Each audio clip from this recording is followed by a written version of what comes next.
one of which I dove in recently, specifically in La Laguna. With regard to the other areas that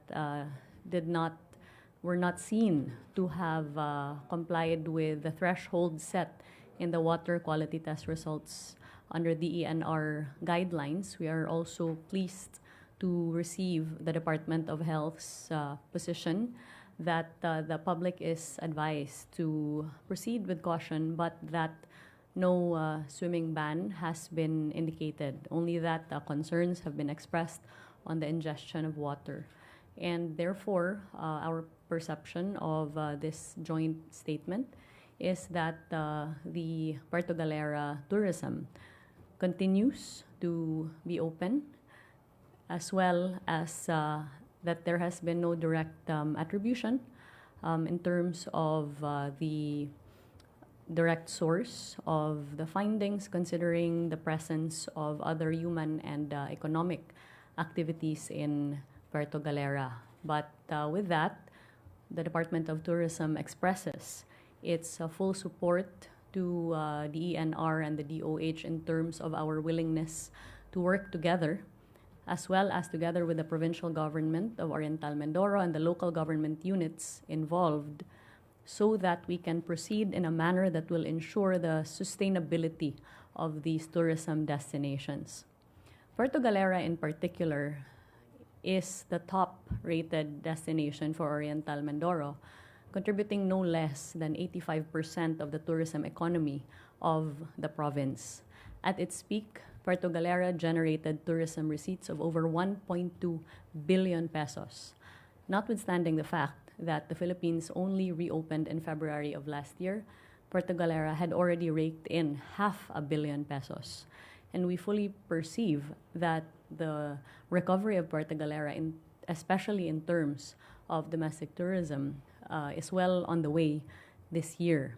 As far as international tourism is concerned, we want to be able to make sure that the viability of Puerto Galera as a tourism destination continues. And that is why the report indicating that no direct link to the oil spill is something that we welcome positively. Okay, are there any questions? Ace Romero, Philippine Star. Secretary, so you don't see the oil spill affecting the tourism in Puerto Galera, not even mildly, or no impact at all? First of all, the Department of Tourism has expressed and continues to express its grave concern over the occurrence of the oil spill that has devastated many areas in Puerto Galera, in Oriental Mindoro rather. On the other hand, we receive positively the data that would show that there is at present no evidence of the oil spill in Puerto Galera. Nonetheless, and that being said, the impact of the oil spill to the province in general, according to statistics from the Provincial Tourism Office, is no less than a little over 900 million pesos. That we perceive with great concern, especially if you add to that any losses that may incur to Puerto Galera should there be any perceptions of the oil spill having reached Puerto Galera. And that is why I think the most important thing right now as far as tourism is concerned is to really ensure the continued viability of Puerto Galera as a tourism destination, considering that no less than 11,000 tourism workers depend on the industry continuing to be open. Multiply that by at least 5 in terms of their families, and that is thousands upon thousands of people that depend on tourism. According to statistics as well, should Puerto Galera be close to tourism, there is a projected loss of no less than at least 5.3 million pesos a day.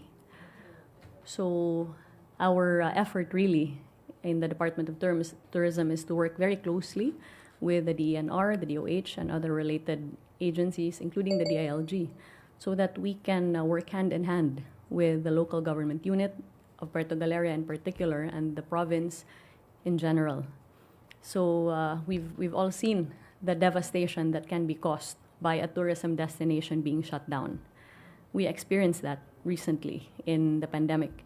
And we experienced that recently in Cebu during the Super Typhoon Odette. So what is critical really right now is the protection not just of life, but also of the livelihood of the tourism workers that critically depend on the continuation of the tourism industry. Thank you, Sec. Okay, Eden Santos, Net 25.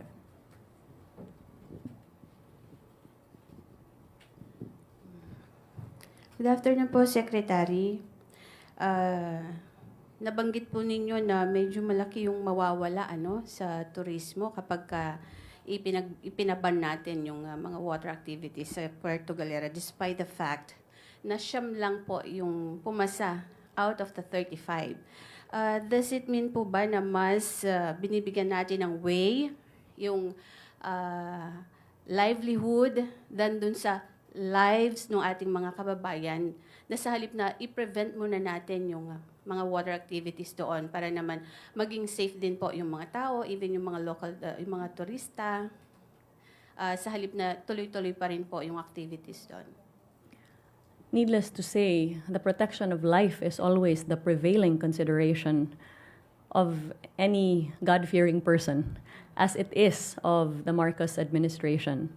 But at the same time, the lessons that we've learned from the COVID-19 pandemic and the various calamities that have befallen our country is that there has to be a balance between the protection of life and the protection of livelihood, because the complete and utter devastation of livelihood can also lead to a loss of life.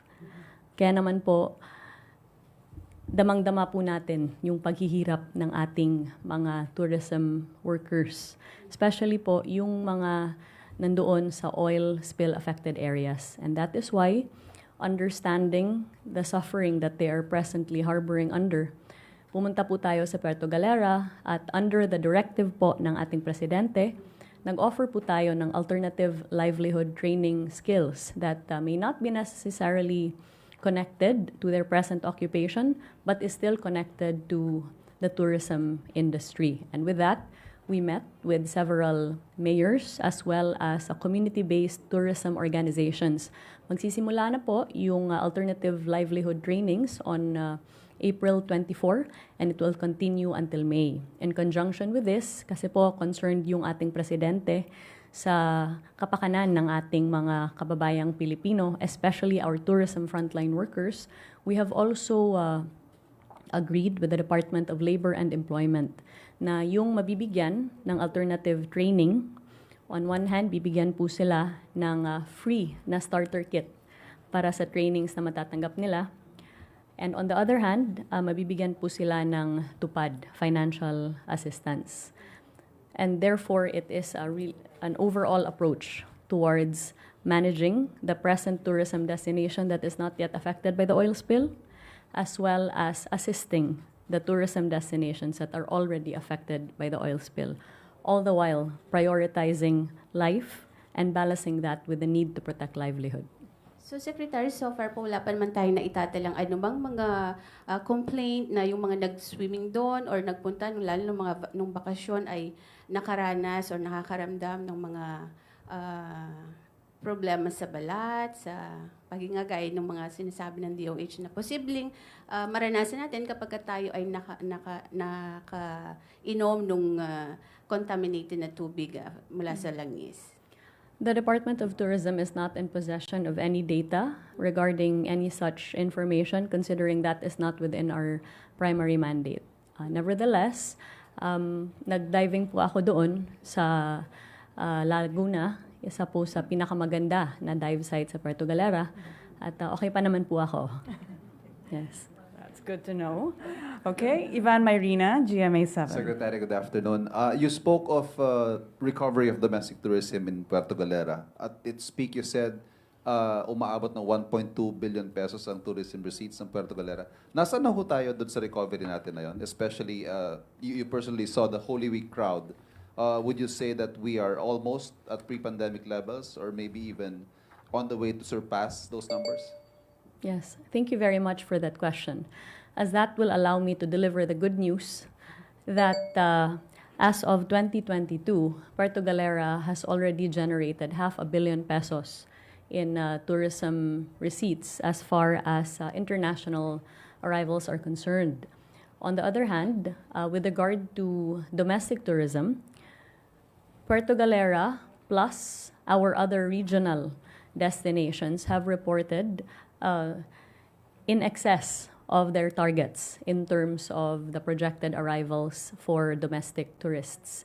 And this fully supports the projections of the Department of Tourism that the country will recover its domestic tourism numbers 100% this year. And that means no less than 122 million domestic trips that will be taken by our fellow Filipinos and visiting foreigners living in the Philippines this year. That's great news. Wow. Any other question? Okay, is there anything else that you wanted to add, Secretary?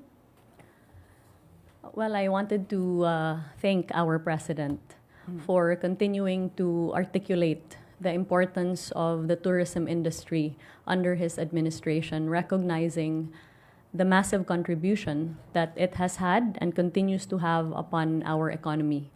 I would also like to take this opportunity, if you will allow, to invite our fellow Filipinos to book your trip to your local destination, especially with the forthcoming long weekend, considering that any touristic activity that you do within any of our local destinations will ultimately help a Filipino family. Tulungan po natin yung ating mga kababayan sa turismo sa pamamagitan po ng pag-book ng ating mga vacations kasama sa ating mga pamilya anywhere across the Philippines. Maraming salamat po. Daghan kayong salamat.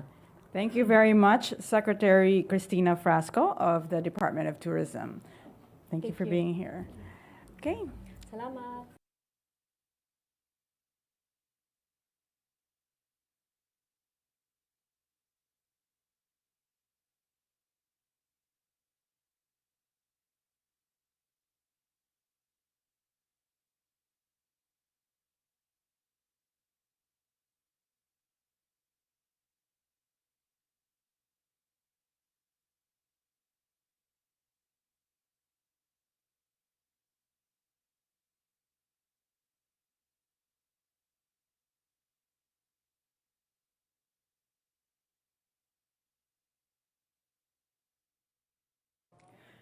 Magandang hapon muli, Malacañang Press Corps, at welcome ulit sa ating press briefing ngayon. Kabilang ang Department of Environment and Natural Resources or DENR sa nakipagpulong kay Pangulong Ferdinand Marcos Jr. sa sectoral meeting kaninang umaga. Tinalakay sa pulong ang epekto ng nangyaring oil spill sa Oriental Mindoro mula sa MT Princess Empress. And to give us more details about this, we are joined by natin DENR ngayon Secretary Maria Antonia Yulo Loizaga.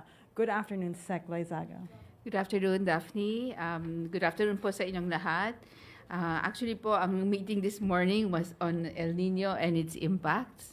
But I know po there's some interest on the oil spill. So if I may just give an update, as you know po, on Saturday, there was a meeting in Mindoro.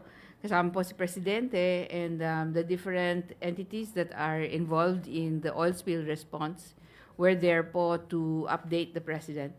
And the instruction po sa DNR is to continue to monitor the situation. We are not po, of course, the lead here, ang lead po dito sa response in oil spills is the Philippine Coast Guard. So we are taking our guidance from them. Ang gawain po ng DNR is to test the water in the near shore and to, of course, test for air quality as well kung may different elements in the air. So far po, medyo positive po ang air quality testing po natin. Water samples are of course still a challenge in the nearshore area. And as I briefed the President po during the meeting there, this is very much a whole of government approach. DSWD, DNR, of course the Philippine Coast Guard, DTI po was there as well. And we're all trying to see how we can have a multidimensional approach to not just the response, but of course the future recovery for the province of Mindoro. Okay. We'll open the floor now. We'll start with Eden Santos, Net 25. Okay, the Secretary is also on a tight schedule, so we'll keep it brief. Secretary, good afternoon po. Last time po nabanggit na yung tubig sa Puerto Galera ay medyo not good for swimming na po. Pero sabi po ng DOH, so far hindi pa kasama yung Puerto Galera dun sa tinitest talaga. So yung ginawa po ng provincial government doon, sila yung nagsagawa ng mga test sa panguna po ni Governor Bonds. Do you share the same opinion or stand po with the DOH na hindi pa dapat i-ban ang water activities sa Puerto Galera? Thank you po, ma'am. I know that there is a statement from the DOH and the DNR that will be released or just has been released, no? Just to make a point of clarification, sa Puerto Galera po, we have a total of 35 water sampling stations, no? Of these, 6 were pre-existing kasi po Puerto Galera has a water quality management board, no? And so we have results from those 35 stations. There is a protocol, siyempre po, dito sa pag-test po natin. And of the 35 stations, 9 stations lang po ang pumasa. On the declaration of whether there is safety for different types of activities po, that is really DOH's purview. Ang gawain po ng DNR is really to test the water, and our tests are for oil and grease in the water. At yun po yung nagawa namin. No? So that has already been shared with the different agencies. Okay. Next question. Follow-up na lang po muna. Okay, go Meron ahead. na. So, ibig sabihin po, ma'am, ngayon po tuloy-tuloy pa rin ang swimming activity doon, yung ibang mga water activities sa Puerto Galera. Alam po natin ito isa sa mga tourist destinations sa Yes. ating bansa. And how will it will affect po yung tourist activities po doon if in case na we're planning to ban it in the next few days or months? Ma'am, thank you. Difficult for me to speculate about the banning po, no? But what I will say is we have reported na sa 35 na total, 26 po yung bumagsak. 9 ang pumasa, no? So, on the decision on the governance of this risk, ano po, this is really a decision really and a pronouncement that the DOH will have to make. And of course, the local governments will hopefully also take notice of this po. Okay. Doon po sa mga bumagsak, ano po ang mga bawal na activities doon? So oil and grease po, of course, there is a concern in terms of ingestion. And so I will leave that po to the DOH kasi public health and public safety po, sila po ang magpo-pronounce kung anong bawal at anong hindi. Ang sa amin po sa DNR is testing for the presence and the threshold at kung may nag-exceed, iyon pa ang i-report po namin. Thank you. Thank you po. Job Manahan, ABS-CBN Online. Hi, ma'am. You mentioned kanina na only 9 areas passed the water quality tests. So ano po yung measures na ginagawa to help clean yung other areas? And ilan po kaya yung months na tinitingnan to help clean up? Let me just speak to the issue of the oil spill in general and the cleanup, no. At this point kasi po, we know that there's oil and grease in that water. At this point, what we know is there is an oil spill that is ongoing. And so what we anticipate po is for as long as the oil continues to leak, And that is being brought under control already effectively now. There will be transport of that oil, no? And that oil in particular will need some remediation for the ecosystems that are within the DNR's mandate to protect.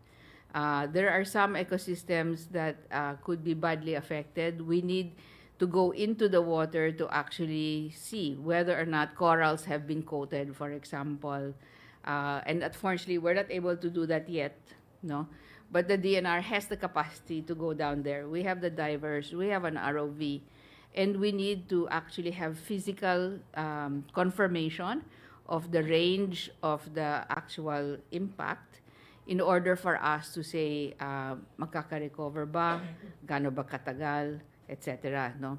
What we are very pleased about, and I have to say this to share with you all, is the different municipalities have really come together under the leadership of the governor. No? They have been able to prevent some of the flows, no, that really coming in the general direction by building their own natural spill booms, no? And these are very effective in terms of absorbing and diverting any oil. And so we're very glad that we are able to assist also in this activity due to the actual technical expertise and mechanical intervention that was given by some of the donors who actually helped us to decorticate coconut fiber and use that material actually to be part of the absorbent material for the oil spill. No? So in terms of months po, it's very difficult for us to say at this point how long. We would like to be able to say for certain when the final leaks will be capped, and that still is being processed now. And so what we would like to say is at this point, let's take a look. No? Hopefully within the month or so, the leakage will probably be contained definitely, and we will actually be able to say what kind of damage has been incurred in the ecosystems that are submerged in the water. When it comes to the waters on the shoreline, we will continuously test for the presence of any kind of contaminants, and we will be there, I think, much longer than other agencies because the ecosystem impacts are actually long-term. Ma'am, follow-up lang po. That sabi ng PSG on March 20 na may oil spill traces na daw po sa Isla Verde, PCG. Yes po. And then ma'am, with this po kaya ma'am, may confirmation about the impact ng oil spill dun sa Isla Verde? May visual presence, that's why they were able to confirm. Ano po, the impact analysis is something that we continue to undertake, and I just wanted to share that we're able to do this with the help of our partners on the ground. There are NGOs working with us as well. We're using also a valuation method that we are taking off and referencing from the original Tubataha damage. If you remember, there was an economic valuation for the ecosystem loss that happened because of that incident. So we are tapping those experts. We also have the help of NOAA, the US NOAA, and USAID, as well as various NGOs that are helping us on the valuation. So sa Isla Verde po, may visual and of course may physical confirmation na nandun na. I just also wanted to add that, on the daily basis, when we were at the height of the incident, we were getting very, very good support from the UP Marine Science Institute. Without them, the local scientists were able to help us with anticipating the possible trajectory of the oil. And that's how we were able to somehow alert some of the municipalities na baka po, given the wind and given the current, okay, baka maabutan po kayo. Okay, thank you, Job. Vince Lopez, Manila Standard. Ma'am, good afternoon po. May figures na po ba tayo on how much po yung total damage na ng oil spill in terms po sa ating natural and environment resources po? We have a reference figure for the valuation of the possible areas for contamination. I made this very clear po also on Saturday, unless we have the physical confirmation. And ang kailangan po, we have to go down there and take a look. and then the valuation can be refined. But certainly po, as you can imagine, the hectareage of the coral areas, the seagrass areas, is quite large. Now, confirmation to as to what extent na naabutan po sila at na-impact po sila, we need to go down there into the water to actually do it. So we're hoping to be able to do that fairly soon. Kasi po ngayon, hindi pa allowed po yung pagbaba sa tubig ngayon. Thank you po. Okay, thank you very much. I think that's all we have. No El Nino question. We've just had our briefing this morning okay, on El great. Nino. So thank you very much, Malacañang Press Corps. At magbabalik tayo in a few minutes Press for Corps, another and, and we have another press briefing. Kasama natin ngayon ang mga kinatawan ng National Commission for Culture and the Arts or NCCA para sa nalalapit na selebrasyon ng 20th anniversary ng National Heritage Month sa Mayo. The NHM is an annual celebration pursuant to Presidential Proclamation number 439, series of 2003, signed by former President Gloria Macapagal Arroyo, led by the NCCA. This year's theme, called Heritage, Change, and Continuity, will highlight heritage as an innovative field to achieve its objective of preserving products of human creativity. To promote this, President Ferdinand R. Marcos Jr.'s administration is exerting efforts through the NCCA to preserve our cultural heritage. Sa katunayan, maraming inihandang aktibidad ang ahensya sa iba't ibang bahagi ng bansa para ipagdiwang ang ating mayaman na kultura. To further discuss the celebration of the National Heritage Month, we are joined by NCCA Chairman Victorino Mapa Manalo and Executive Director Oscar Kasaysay. Good afternoon, gentlemen. We start with Director Manalo, please. Chairman Manalo. Thank you, Daphne. And good afternoon to our co-panelists and friends from the media. Good afternoon. As Daphne had said, since 2003, we have been celebrating National Heritage Month, or NHM, every month of May. By virtue of Presidential Proclamation number 439, signed by President Gloria Macapagal Arroyo. As a country, we have been steadfast in safeguarding heritage as a way of preserving and strengthening Filipino identity. In fact, in Section 15, Article 16 of the Philippine Constitution, the state is mandated to conserve, promote, and popularize the nation's cultural heritage and resources. This emphasis is made because of the primordial role of heritage in fostering nationalism and uniting our people. The National Commission for Culture and Arts, as the national government's primary agency in the preservation, development, and promotion of Philippine arts and culture, leads not only in popularizing and protecting our tangible and intangible cultural heritage, but also in coordinating the whole of government and whole of society approach in commemorating NHM. This year's celebration, the 20th time that we are celebrating NHM, coincides with the 125th anniversary of Philippine independence and nationhood as Asia's first republic. The theme that we have set for this year is Heritage, Change, and Continuity, highlighting the dynamic nature of heritage as a field that continuously innovates so that it can achieve its objective of preserving products of our history and manifestations of our history and of human creativity. In addition, our theme for this year highlights 4 subtopics. These are sustainable heritage management, which points out that this topic points out that the potential of heritage in driving sustainable development and maximizing social, cultural, and economic benefits is critical. No? Second, heritage science, which pushes the boundaries in using innovative and creative interventions in understanding heritage. Third, intangible cultural heritage by examining intergenerational transmission. And finally, urban heritage, which emphasizes the urgent call for heritage conservation, especially in the urban setting in the 21st century. This is something that's important to, I guess, all 21st century cities, no? For the first time after the COVID pandemic, we will be returning to this tradition of an on-site kick-off ceremony. We will be having this ceremonial opening on Tuesday, May 2, in front of the Capiz provincial capital. This is the province of Capiz. No?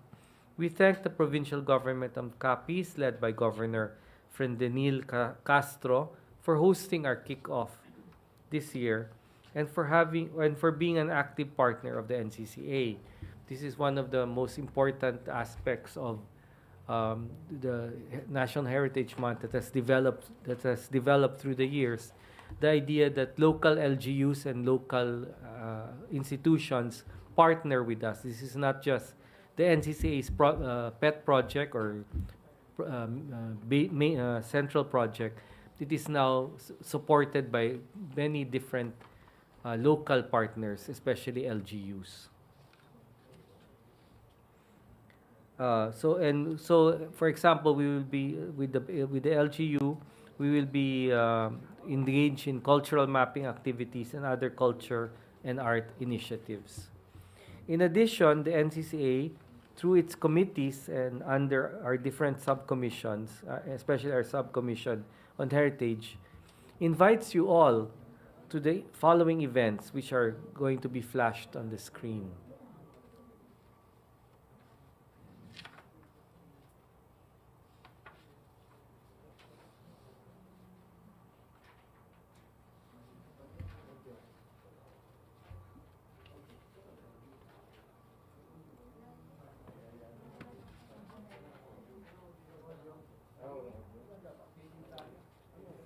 This is Panay Church, is it? Or Capiz Church?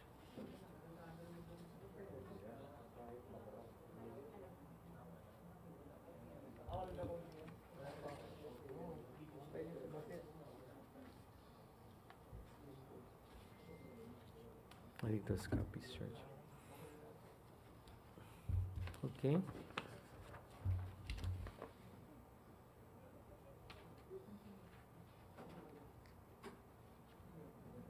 You may also consult the complete lineup of activities for the 2023 NHM on our microsite to see the whole array of events hosted by our attached cultural agencies. Our microsite is NCCA period government period PH/National Heritage Month.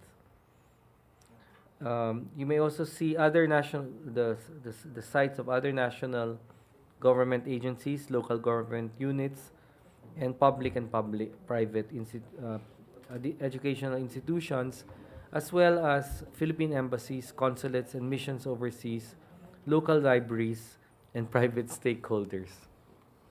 At this point, we wish to acknowledge the contributions of the Department of Foreign Affairs, the Department of Education, the Commission on Higher Education, the Department of the Interior and Local Government, the Civil Service Commission, the National Library of the Philippines, and the Filipino Heritage Foundation. We wouldn't be able to do this without our partners. They've helped us in encouraging our public and private stakeholders to come up with their own activities that engage our citizens towards a meaningful celebration of NHM. So in closing, our heritage as a nation and as one humanity is our key to understanding the present and the future through the legacy of the past. In the same way that we have been heirs to this legacy, handed down by previous generations, it is our duty to safeguard and preserve this heritage so that future generations can enjoy and benefit and learn from them. We hope that you will be with us as our partners in this important cause.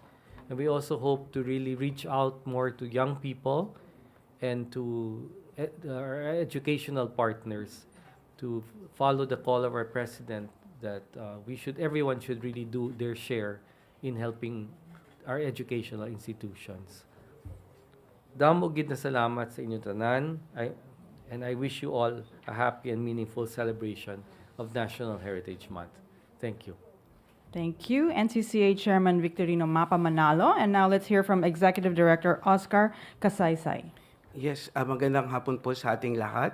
Dagdag lang po sa sinabi ng ating chairman na kasabay nga nitong ating pag-celebrate ng 20 years ng National Heritage Month ay ang 125 anniversary ng ating First Philippine Republic. And with that, during the kick-off, we are launching the National Heritage Month 2023 commemorative stamp entitled Kalayaan ay Pamana. So, ito rin po ay gagawin sa probinsya ng Capiz. Ayan. Ayun po. Maraming Ganang salamat. hapon po. Are there any questions? May mga katanungan ba from the floor?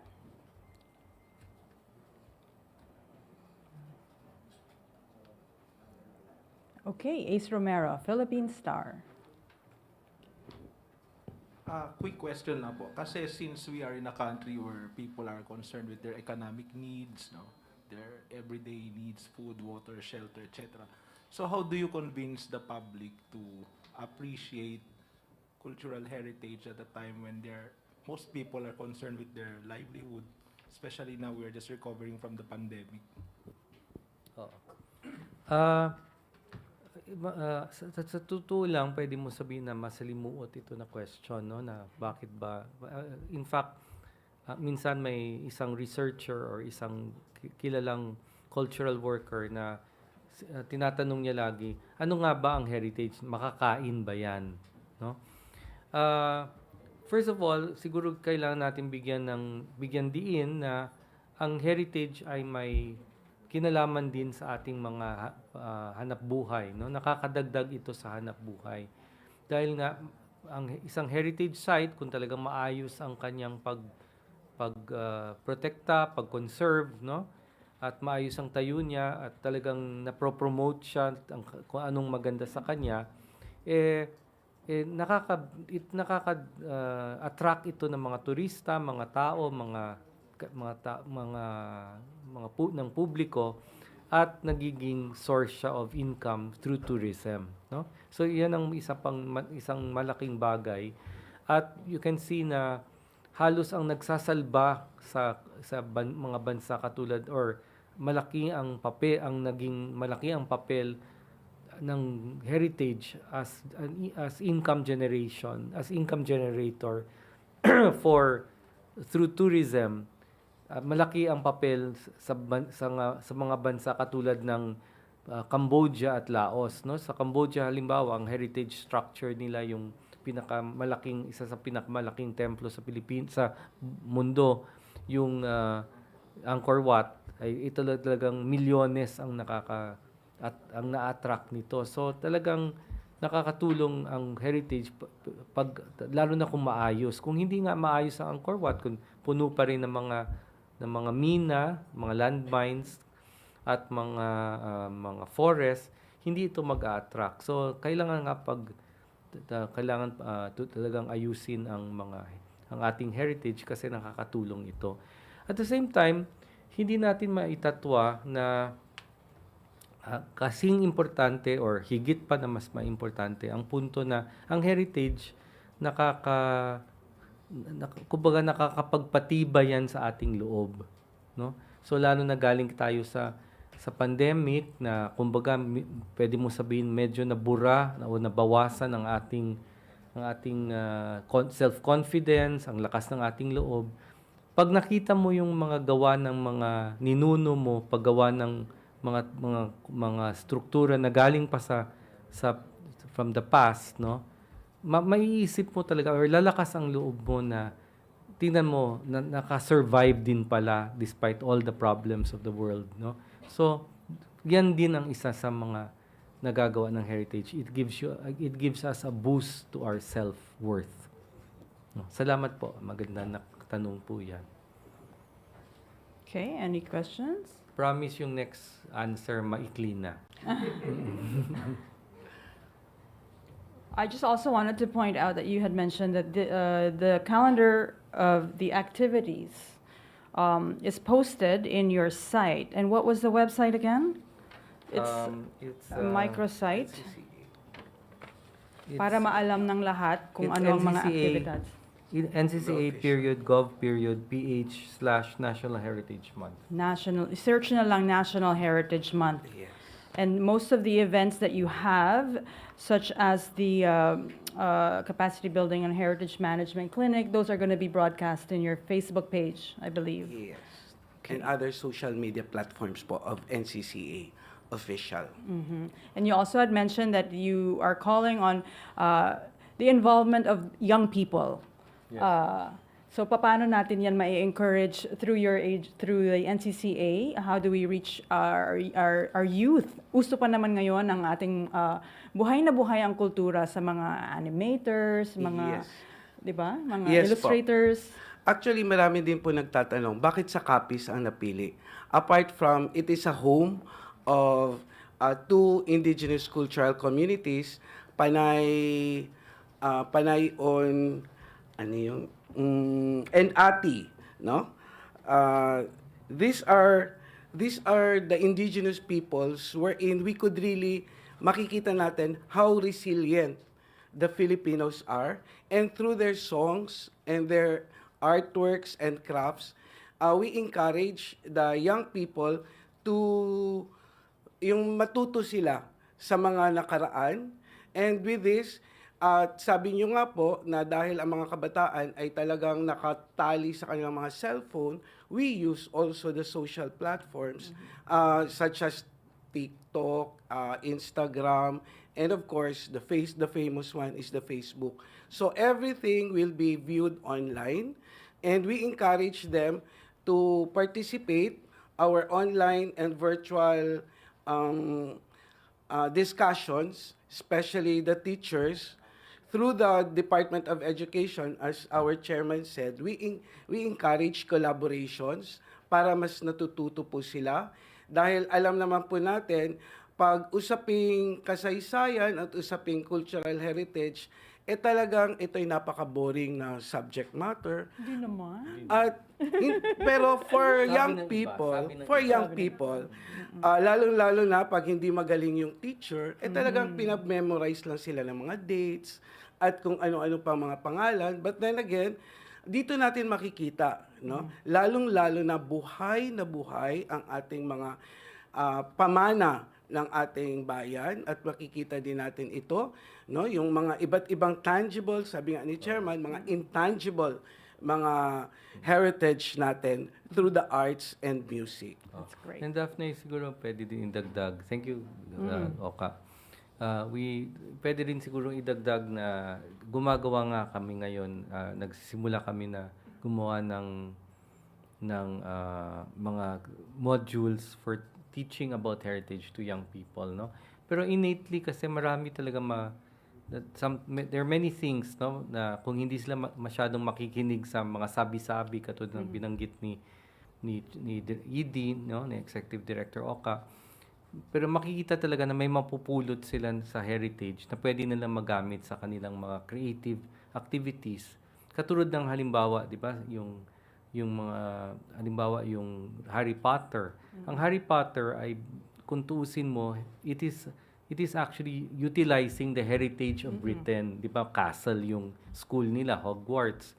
So, yung traditions ng England, ng UK, nagagamit ito sa mga bagong mga palabas, bagong kwento. So we would also want to stress that in our activities, especially in the coming months, no, not necessarily just for Heritage Month, no. Okay, yeah, and I see that the digital poster that was flashed earlier is actually a result of a competition among the youth. Okay. So if we have actually seen it online, a lot of the young Filipinos now are so inspired by mga kwento and mga fables natin, mga myths, folklore. So uso to sa mga bata, I think. Parang anime pero Correct. based on Philippine image history, no? That's right. Oo. And so that's part of our National Heritage Month Exactly. promotions. Okay, is there anything else that you wanted to add, sirs? Are there any more questions? There, that's the poster. Yan. Ganda. Oo. So the theme again is Heritage, Change, and Continuity. National Heritage Month, and it begins May 2023. Okay? Thank you very much, Malacañang Press Corps, and thank you again to our NCCA Chairman Victorino Mapa Manalo and Executive Director Oscar Kasaysay. Magandang hapon sa inyong lahat. Thank you. Thank you. Thank you. Thank you so much for